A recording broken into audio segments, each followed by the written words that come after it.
അതെയാ അയ്യോ അതൊക്കെ എന്റെ ഭർത്താവ്. എന്ത് നല്ല ഭർത്താവ് എന്നറിയോ. ഒരു പാത്രം കഴുകണ്ട, ഒരു തുണി അലക്കിയത് എടുക്കണ്ട, ഒന്നും മടക്കി വെക്കണ്ട, നിക്കട്ടാ, ഒന്നും ചെയ്യണ്ട, ഒന്നിനും എന്നെ ബുദ്ധിമുട്ടിക്കില്ല. അങ്ങേർക്ക് എന്ത് ശ്രദ്ധയാണെന്നറിയോ. ഇനി ഹോട്ടലിൽ പോയി ഫുഡ് കഴിക്കുകയാണെങ്കിലോ പുള്ളി കഴിക്കും, ഒരു പാർസൽ പോലും എനിക്ക് വാങ്ങൂല. അത്രക്ക് എൻ്റെ ആരോഗ്യത്തിന് ഭയങ്കര ശ്രദ്ധയാണ്. പിന്നെ എനിക്ക് എന്തെങ്കിലും പറ്റിപ്പോയ ഭയങ്കര വിഷമമല്ലേ. ഒരു സിനിമക്ക് എന്നെ പുള്ളി ആഴ്ചക്കെല്ലാം സിനിമക്ക് പോകും.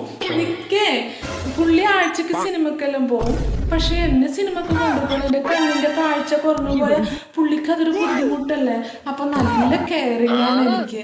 അതുപോലെ തന്നെ വേറെ ടൂറിനോ അങ്ങനത്തെ കാര്യങ്ങൾക്കൊന്നും കൊണ്ടുപോകില്ല. ടൂറിന് കൊണ്ടുപോയി ഫ്രണ്ട്സിന്റെ കൂടെ ഒക്കെ പുള്ളി ഫ്രണ്ട്സിന്റെ കൂടെ മാസത്തിന്റെ ടൂറിനൊക്കെ പോകും.